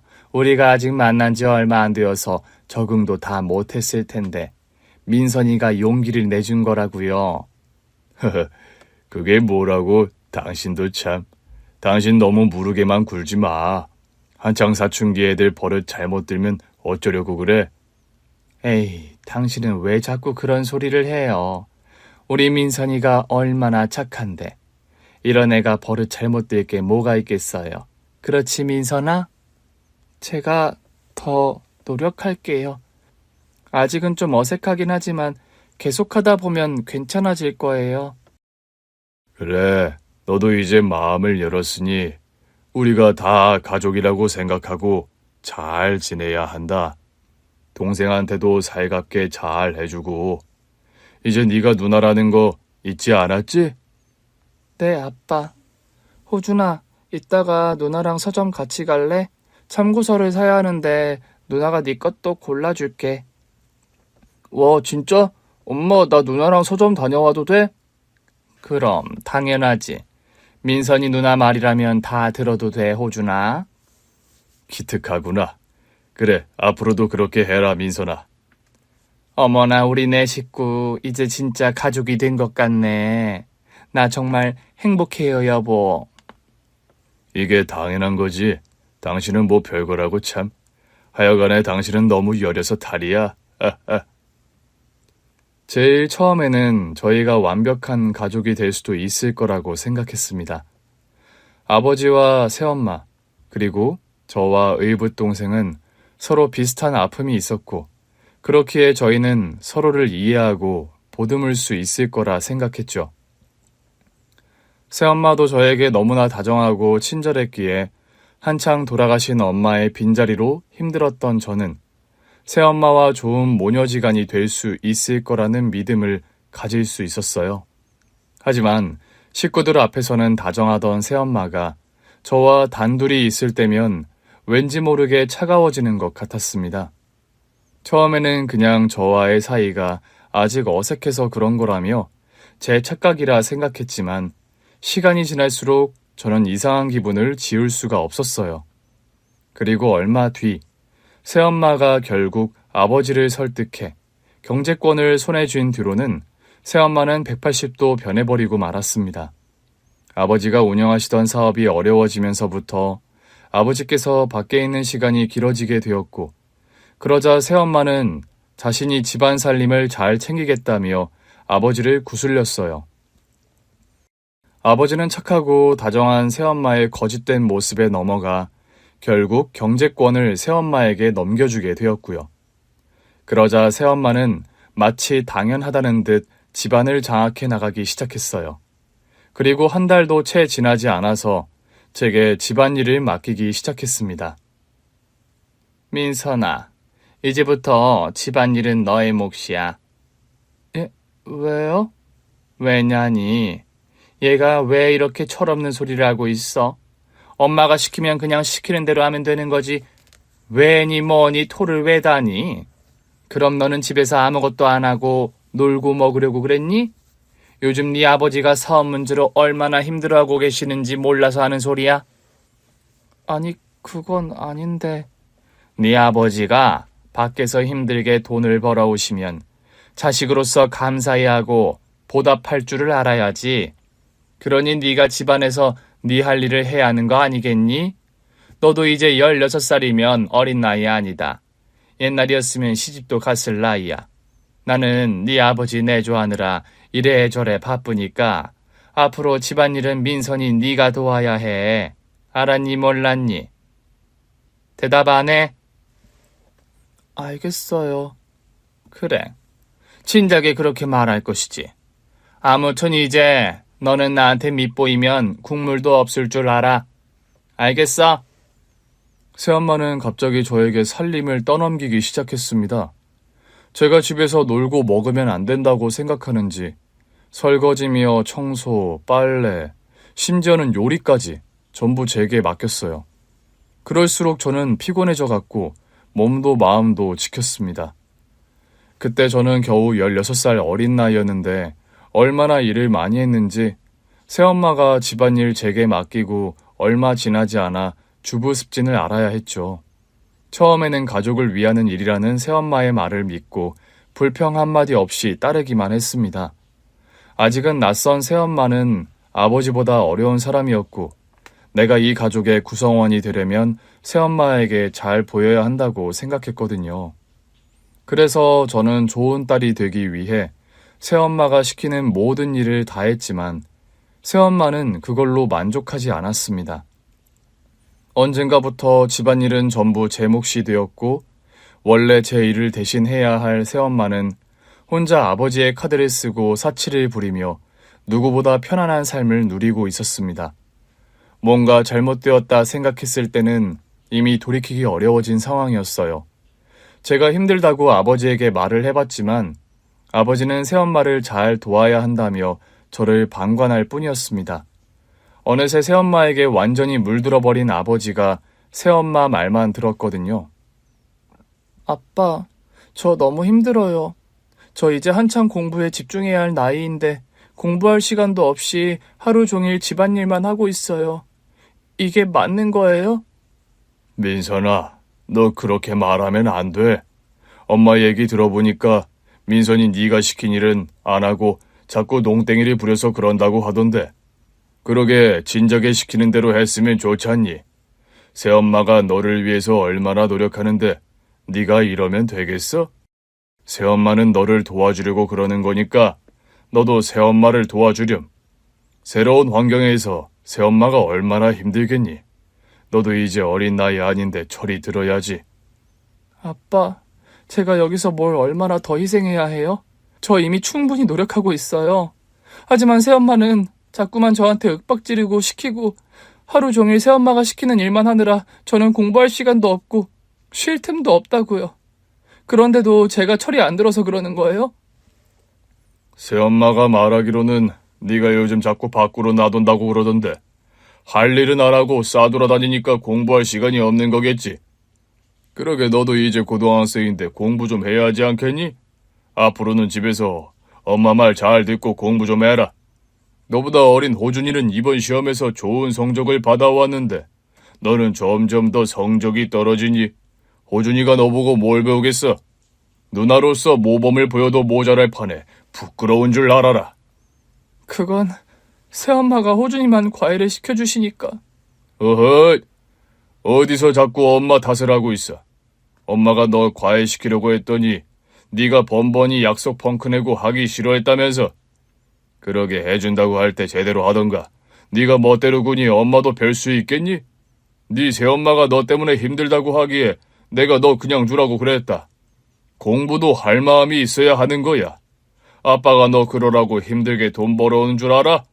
결국 이게 다 네가 자초한 일 아니냐. 대체 새엄마가 아버지에게 무슨 소리를 한 건지 아버지는 새엄마의 말만 믿고 제 말은 도통 들어주지 않으셨습니다.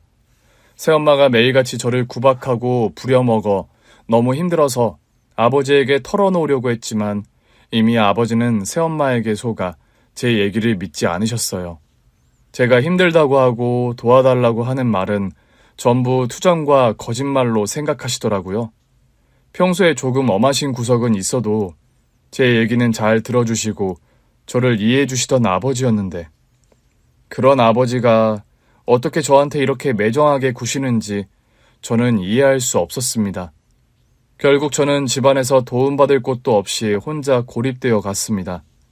그럴수록 새엄마와 저는 아버지 사이를 이간질시키며 멀어지게 만들고 아버지는 억울한 제 입장을 들어볼 생각도 없이 새엄마와 의붓동생의 편만 드셨어요. 그리고 그렇게 아무에게도 관심받지 못한 저는 점점 더 새엄마의 괴롭힘에 시달릴 수밖에 없었습니다. 저를 식모처럼 부려먹던 새엄마는 제가 공부를 하는 꼴도 보기 싫어했어요. 자기 자식의 의붓동생에게는 비싼 과외까지 시키고 보약에 비싼 옷에 그렇게 아끼고 챙기면서 저더러는 아예 학교도 가지 말라고 하더라고요. 엄마, 제 교복 어디 갔는지 보셨어요? 네 교복 내가 버렸다. 예? 왜요? 제 교복을 왜 버리셨어요? 왜긴 왜야. 이제 필요 없으니까 버렸지. 그러니까 대체 왜... 너 내가 학교 관두라는 말 허투루 들었니? 내가 너 집에서 살림이나 하라고 몇 번이나 말했잖아. 그 정도 말했으면 어련히 알아듣고 지발로 학교 때려칠 줄 알았더니 너 은근히 고집이 있더라. 그래서 말로 안 될 것 같아서 내가 그냥 교복 버렸다. 이제 교복도 없으니 더 이상 학교에 미련도 없겠지. 그게 무슨 말씀이세요? 제가 학교를 안 다니면 어떻게 해요? 제가 학원 보내달라고 말 꺼내서 그러세요? 죄송해요. 학원 보내달라는 소리 이제 안 할게요.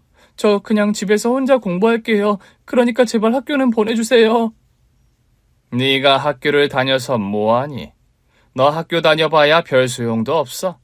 괜히 허튼 곳에 힘쓰고 돈 쓸 생각하지 말고 집에서 조신하게 살림이나 배우다가 시집이나 가라.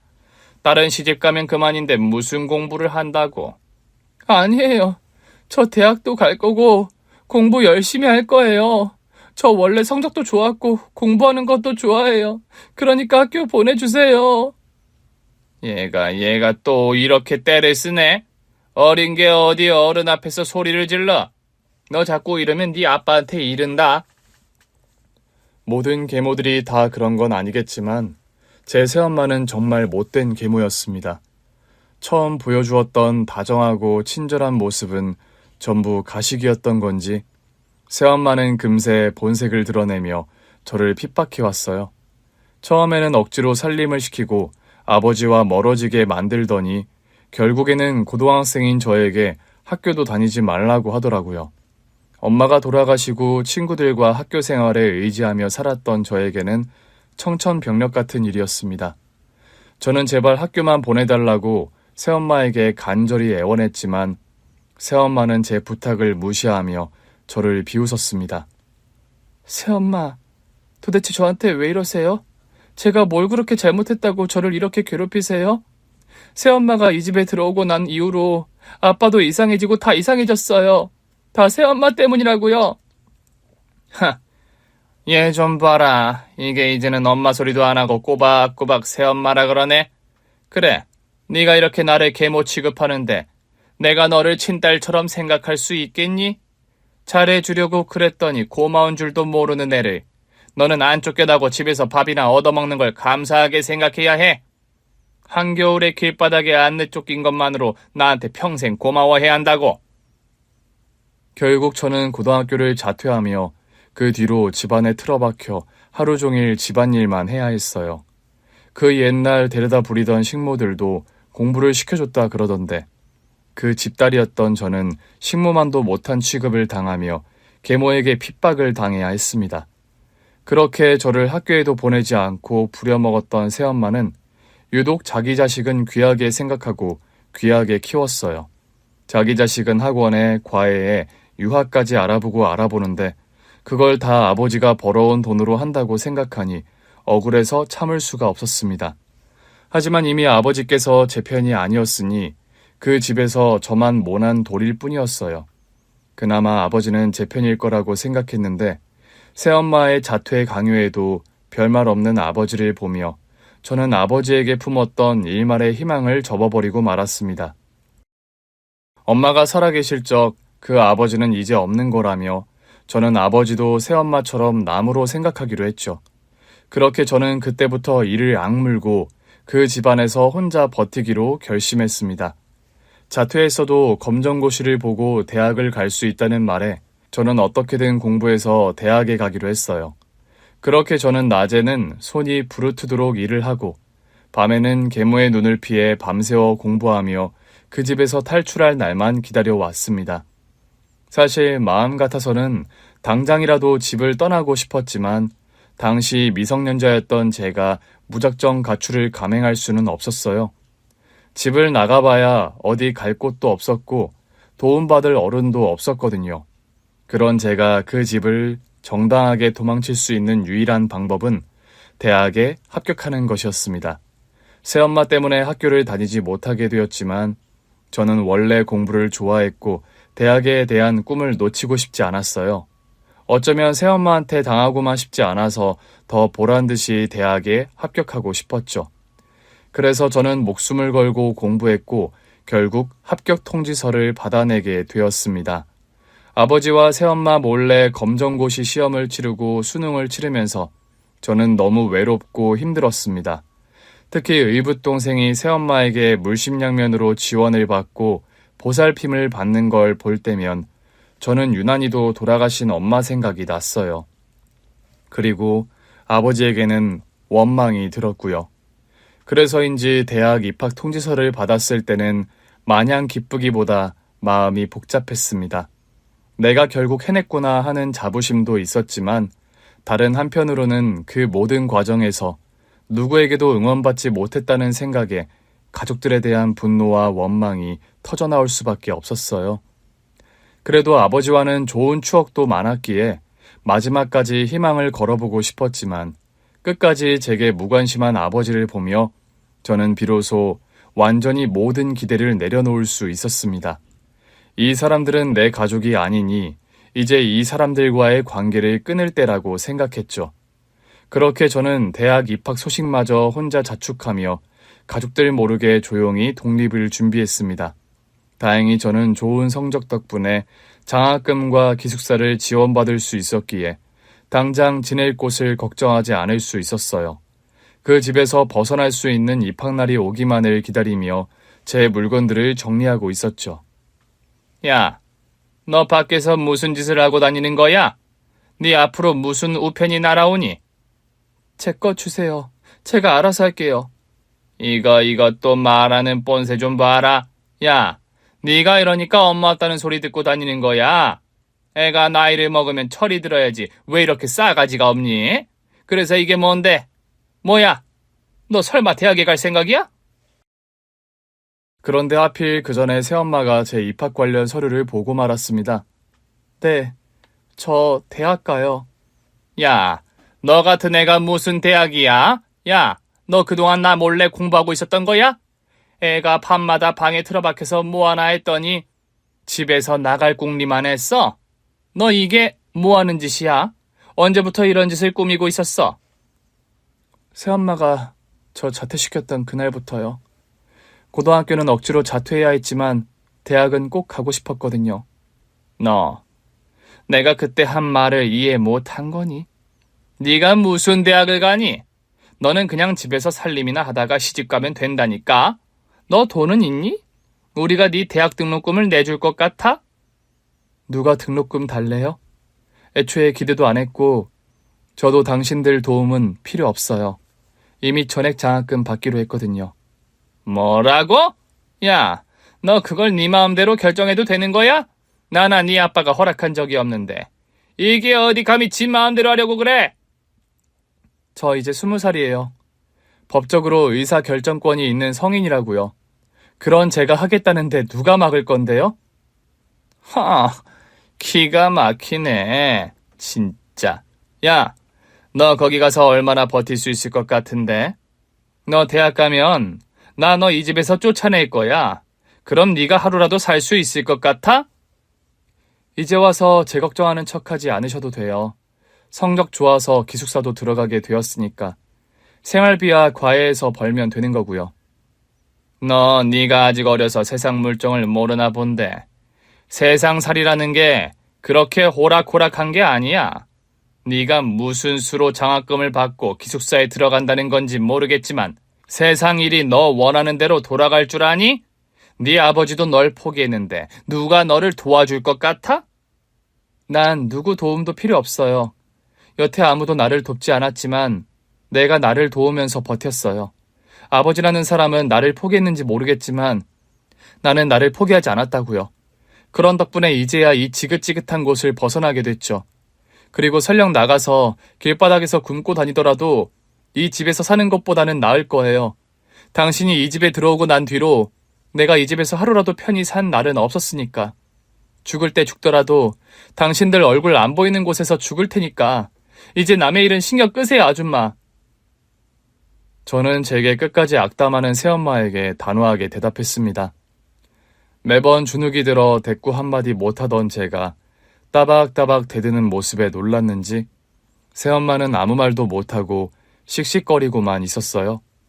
나중에 새엄마에게 저와 있었던 일을 듣게 된 아버지가 제게 사과하라 강요했지만 저는 더 이상 그 말을 듣지 않았습니다. 이제 제 인생은 누구의 강요에도 휘둘리지 않고 제 스스로 그려나가기로 했으니까요. 그렇게 며칠 뒤 저는 예정보다 더 일찍 집을 나오게 되었습니다. 얼마 동안 찜질방을 전전하다가 드디어 기숙사로 들어가게 되었습니다. 기숙사는 낡고 춥고 어두웠지만 지옥 같았던 집을 벗어난 제게는 그곳이 천국이었어요. 대학에 입학한 뒤로 저는 아르바이트와 수업을 병행하며 누구보다 열심히 학교 생활을 해나갔습니다. 집을 떠난 뒤로는 나 스스로가 고아라 생각하며 누구에게도 의지하지 않고 혼자 힘으로 살아가야 했거든요. 물론 공부도 아르바이트도 쉽지 않고 힘들고 지키는 일도 많았지만 더 이상 돌봐줄 사람이 없는 저는 스스로 헤쳐나가는 수밖에 없었습니다. 그렇게 홀로 서기가 익숙해질 무렵 저는 오랜만에 아버지의 소식을 듣게 되었습니다. 아버지가 돌아가셨다는 소식이었죠. 하지만 저는 장례식에 가지 않기로 했습니다. 며칠간 고민해봐도 그곳은 제가 갈 곳이 아니다 싶더라고요. 제가 새엄마 때문에 고통받는 동안 아버지는 제 말을 들어주지 않았고 제가 도움을 구하는데도 무시하며 저를 위해 어떤 노력도 하지 않았습니다. 이미 아버지라는 사람이 나를 저버린 지 오래였고 저도 집을 떠나오며 가족의 연을 끊어냈기에 저는 과거 일을 떠올리며 마음을 굳혔죠. 누군가는 저를 불효막심하다 욕할지 모르겠지만 이미 제 아버지는 엄마와 함께 진작 돌아가신 사람이나 다름없었습니다. 그렇게 저는 정말로 완전히 고아가 되었고 문득 외로움이 몰려왔지만 그런 감정을 억누르며 살아가려 했습니다. 그래서 저는 더욱 일과 공부에 몰두할 수밖에 없었죠. 그러나 마음 한구석에는 늘 가족에 대한 그리움이 자리 잡고 있었습니다. 그리고 어느 날 저는 그 그리움을 이해해줄 한 사람을 만나게 되었죠. 제가 남편을 처음 만난 건 한 자선단체의 모임에서였습니다. 그 단체는 한부모 자녀 아이들과 고아 출신 아이들을 돕기 위한 프로그램을 운영하고 있었는데 저는 어릴 적 경험을 바탕으로 작은 기부와 봉사에 참여하고 있었어요. 어쩌면 정말 세상에 혼자 남겨지게 된 제 스스로를 위로하기 위한 한 방법의 일환이었죠. 그리고 그곳에는 저 같은 사람이 많았는데 남편도 그중 한 사람이었어요. 남편은 어릴 적 부모를 잃은 고아로 혼자 독하게 공부를 해서 변호사가 된 사람이었습니다. 저도 혼자 힘으로 여기까지 왔지만 저보다 더 대단한 길을 걸은 남편을 보니 대단하고 관심이 가더라고요. 저도 해봐서 알지만 혼자 산다는 게 쉬운 일이 아닌데 혼자 힘으로 성공까지 해낸 그 사람이 참 멋져 보였습니다. 그렇게 저희는 같이 봉사를 다니며 점점 가까워졌고 결국 연으로 발전할 수 있었어요. 그리고 저는 남편을 만나며 외로움이 사라지는 걸 느꼈습니다. 비슷한 아픔을 가져서인지 저희는 통하는 것도 많고 유대감이 쌓여갔죠. 민선아, 나는 우리가 만난 게 운명이라고 생각해. 운명? 우리는 비슷한 아픔을 가지고 있기도 하지만 그걸 이겨내기 위해 살아온 방식이 너무 닮았잖아. 누군가는 좌절하고 포기할 수 있는 상황에도 꾸준히 노력하고 포기하지 않는다는 걸 보면서 나는 우리가 앞으로도 한 방향을 보고 같이 걸어갈 수 있는 사이가 될 거라 믿어. 나도 그렇게 생각해. 그리고 오빠를 만난 뒤로 나도 많이 위안받고 힘이 났거든. 늘 내 안에 있었던 외로움과 두려움이 사라지는 것 같아. 나도 그래, 민선아. 나도 부모님을 잃고 혼자 외롭고 힘들었거든. 그런 우리가 이제는 서로에게 가족이 되어주면 어떨까? 설마 지금 프로포즈 하는 거야? 사랑해. 나랑 결혼해 줄래, 민선아? 그렇게 아픔도 외로움도 많이 닮아있던 저희는 서로에게 영원한 가족이 되어주기로 약속하며 조촐하게 결혼식을 올렸습니다. 그렇게 저에게는 누구보다 든든한 제 편이 생겼죠. 그렇게 결혼 후 믿을 구석이 생긴 저는 남편에게 종종 과거의 일을 털어놓곤 했습니다. 그동안 누구에게도 하지 않았고 할 수 없었던 그 얘기를 제 남편에게는 속 시원히 얘기할 수 있었어요. 남편은 누구보다 저를 이해하는 사람이었고 저의 고통을 공감해 주었기에 저는 과거의 일을 얘기하는 것만으로도 위안을 얻는 기분이었습니다. 그런데 어느 날 제 얘기를 듣던 남편이 의외의 이야기를 꺼내더라고요. 민선아, 혹시 새엄마를 한번 만나볼 생각은 없어? 뭐? 내가 그 인간을 왜 만나? 그 사람 때문이 아니라 너를 위해서 말이야. 지금도 그때 얘기만 나오면 제대로 말도 못하고 눈물부터 흘리는데 그건 아직도 네 마음속에 풀리지 않은 응어리가 있기 때문이잖아. 그치? 그렇겠지? 여태 그 일에 대해서 누구한테도 사과받은 적도 없고 이해받은 적도 없었으니까. 물론 오빠는 나를 이해해주지만. 그래. 나는 당연히 민선이 네 편이고 너를 이해하지. 하지만 내가 아무리 너를 위로하고 이해한다고 해서 네 응어리가 다 풀리지는 않을 거야. 너의 상처는 너에게 준 사람이 직접 풀어야 하는 문제니까.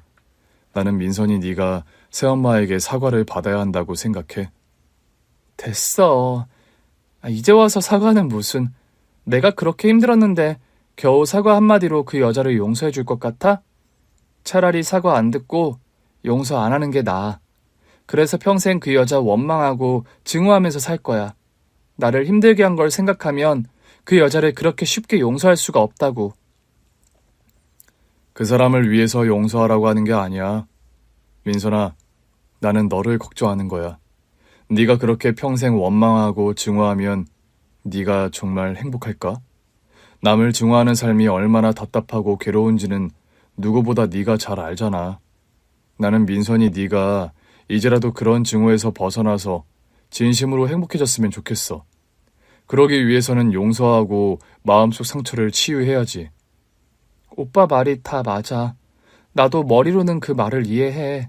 그렇지만 내가 정말 새엄마를 용서할 수 있을까? 그 여자가 나한테 진심으로 미안해 할까? 그 사람은 진심이 아닐 수도 있지. 하지만 어떻게라도 너에게 사과하게 한다면 너의 마음도 조금은 풀릴 거라고 생각해. 그리고 내가 기필코 사과 받아내 줄게. 나를 믿고 같이 가보자, 민선아. 글쎄, 일단 고민 좀 해볼게. 처음에는 왜 나더러 새엄마를 용서하라고 하는지 성인 군자처럼 말하는 남편에게 서운하기도 했어요. 하지만 제가 진심으로 행복해지기 위해서는 증오를 버려야 한다는 남편의 말을 이해하게 되었습니다. 누구보다 저를 위하고 아끼는 사람이기에 남편의 말을 따르는 것이 제게 좋다는 것도 알고 있었죠. 하지만 제가 정말로 새엄마를 마주할 수 있을지, 그 사람에게 사과를 들을 수 있을지, 그건 장담할 수 없고 두려운 일이었습니다. 그렇게 고민하던 저는 같이 가겠다는 남편을 뒤로한 채 혼자 새엄마를 만나러 가게 되었던 거죠. 예상은 했지만 역시나 저를 매몰차게 대하는 새엄마를 마주하자 저는 과거의 고통이 다시 살아나며 괴로워졌습니다. 여전한 새엄마를 보며 정말 사람은 변하지 않는다 싶더라고요. 그렇게 다음날 아침 저는 남편에게 어제 있었던 일을 조심스럽게 털어놓았습니다. 오빠, 사실 나 어제 혼자 새엄마 만나러 갔었어. 왜? 아니 내가 같이 가준다고 그랬는데 왜 혼자 그랬어? 어쩐지 그래서 어제 내내 표정이 안 좋았던 거야? 거기서 무슨 일이 있었던 거야? 그냥 오빠한테 그런 꼴 보이기도 싫고 괜히 부담 주기 싫었거든. 그래서 나 혼자 가서 얘기를 해보려고 그랬는데 역시 소용이 없었어. 새엄마는 여전히 반성도 없고 오히려 나를 비웃더라. 그런 새엄마를 보니까 여태 나 혼자만 괴로웠구나 싶고 괜히 옛날 생각이 더 나고 너무 힘든 거야. 아무래도 내가 괜한 짓을 했나 봐. 아니야, 아주 잘했어. 그 사람을 다시 마주하기로 결심한 것부터 민선이 너는 대단한 일을 한 거야. 과거의 아픔을 마주할 수 있다는 게 얼마나 용기가 필요한 일인데. 민선이 너는 정말 용감한 거야. 하지만 그 여자가 여전하다면 더 이상 당해주지는 말자. 이제 너도 더 이상 혼자가 아니잖아. 이번엔 나도 같이 가자. 새엄마가 변하지 않는다면 우리도 더 이해해줄 필요 없지. 이제는 법적으로 해결할 수밖에. 법적으로? 네 남편이 변호사인 거 잊었어? 내가 설마 우리 와이프가 욕먹는 꼴을 그냥 두고 볼 것 같아? 이제는 내가 용서하네. 그러니까 같이 가자. 새엄마는 달라지지 않았을지 몰라도 저는 많이 달라졌어요.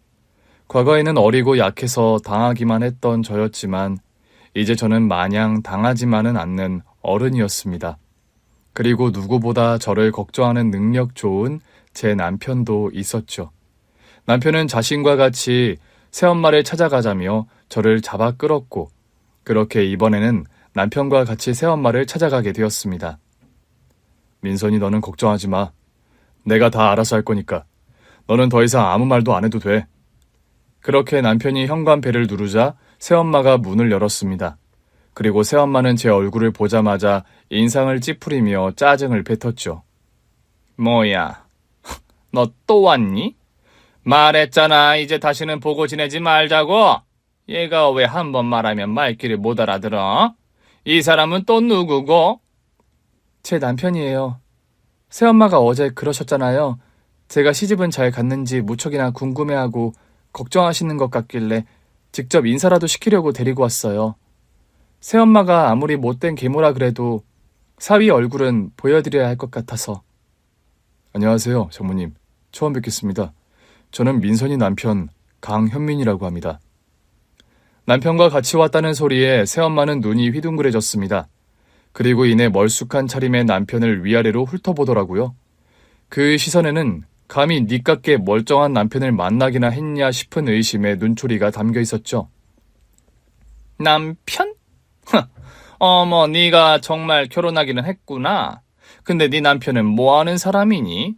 생긴 건 꼭 기생오라비 같이 생겨가지고 이거 또 엄한 놈이랑 붙어서 인생 망치려는 거 아니야? 남자는 능력이 중요한 건데 얼굴에 정신 팔려서 말이야. 새엄마의 비웃음을 되려 비웃기라도 하듯 제 남편이 깍듯이 인사를 하며 새엄마에게 명함을 건네자 새엄마는 명함에 적힌 글자를 보고 깜짝 놀라는 듯 했습니다. 아이고, 꼴에 무슨 명함은 있네 또? 엄한 놈 만났다는 걱정은 안 하셔도 될 것 같습니다. 저는 변호사입니다. 그래도 제 연봉이면 우리 민선이 고생시킬 일은 없을 것 같은데요. 변호사? 아니, 민선이 네가 어떻게 변호사를 만났어? 왜요? 저는 변호사 만나면 안 돼요? 그래도 이만하면 새엄마가 걱정하실 일은 없을 것 같은데요. 그래. 변호사면 괜찮지.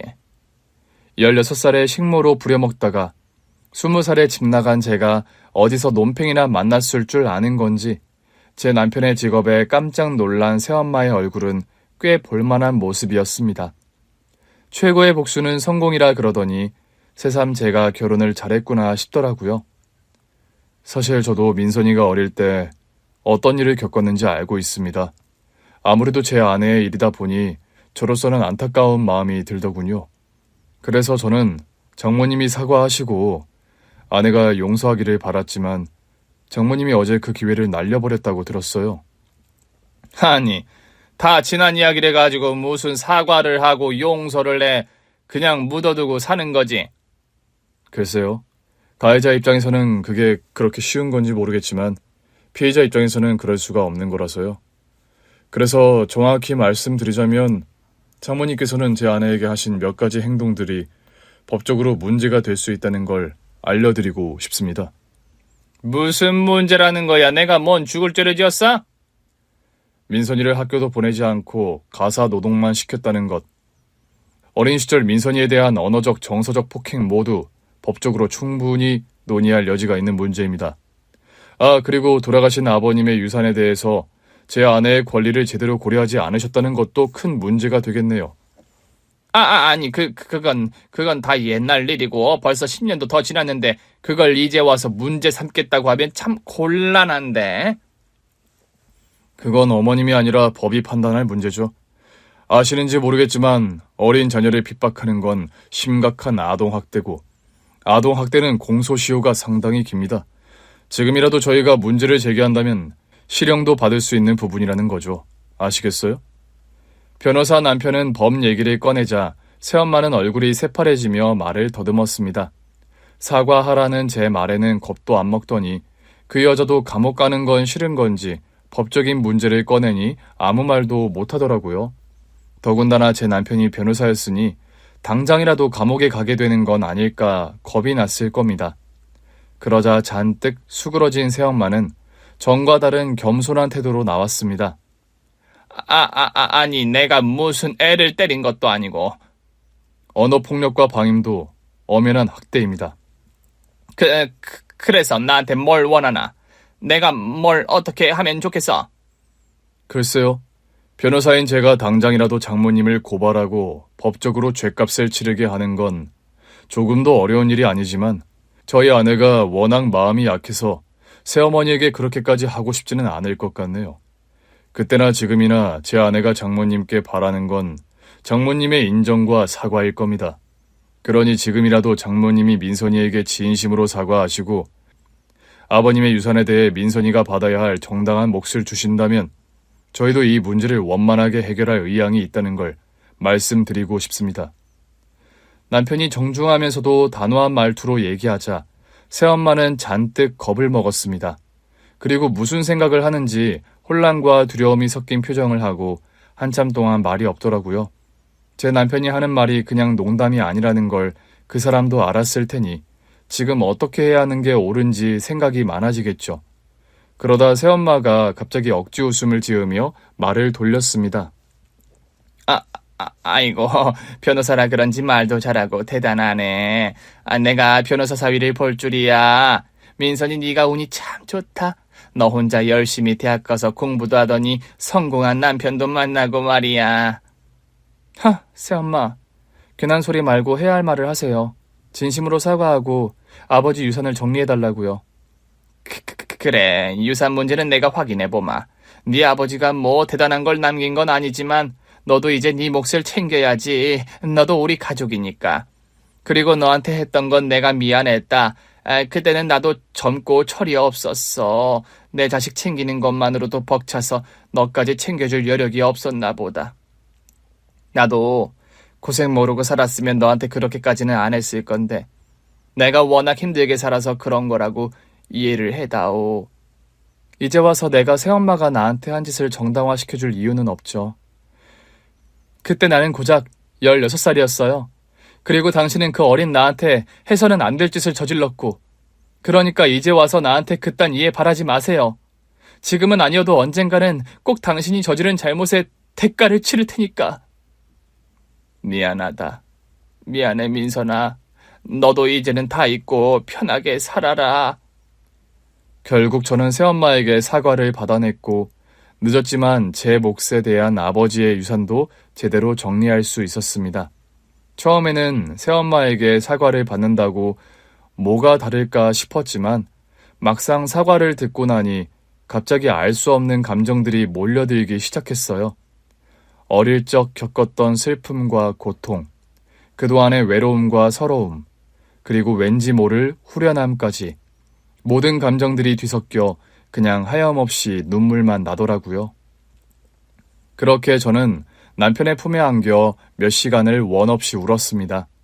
그러고 나니 정말로 제 마음속 응어리가 씻겨진 듯 했죠. 여보, 정말 고마워. 당신 아니었으면 나 절대로 사과 못 받았을 거야. 아니지, 피하고 상종하지 않으려고 했지. 사과 받을 생각도 못 했을 거야. 아니야. 다 민선이 네가 한 건데 뭘. 내가 없었더라도 민선이 너는 어떻게든 극복했을 거야. 너는 그런 사람이잖아. 고마워. 그렇게 말해주고 나를 항상 응원해줘서. 당연하지. 우리는 가족인데. 우리 앞으로 어떤 일이든 함께 해결하자. 이제 과거는 뒤로 하고 우리가 같이 만들어갈 미래만 생각하자. 저는 남편의 말을 가슴에 새기며 앞으로 더 나아가기로 했습니다. 이제 슬픔과 고통은 잊고 진정한 가족의 의미를 깨달으며 남편과 제가 같이 그려나갈 새로운 미래를 기대해 보려고요. 감사합니다. 오늘 준비한 사연은 여기까지입니다. 재미있게 들으셨다면 구독과 좋아요, 알림 설정까지 눌러주세요. 그럼 저는 다음 사연으로 찾아뵐게요. 오늘도 건강하고 행복하세요.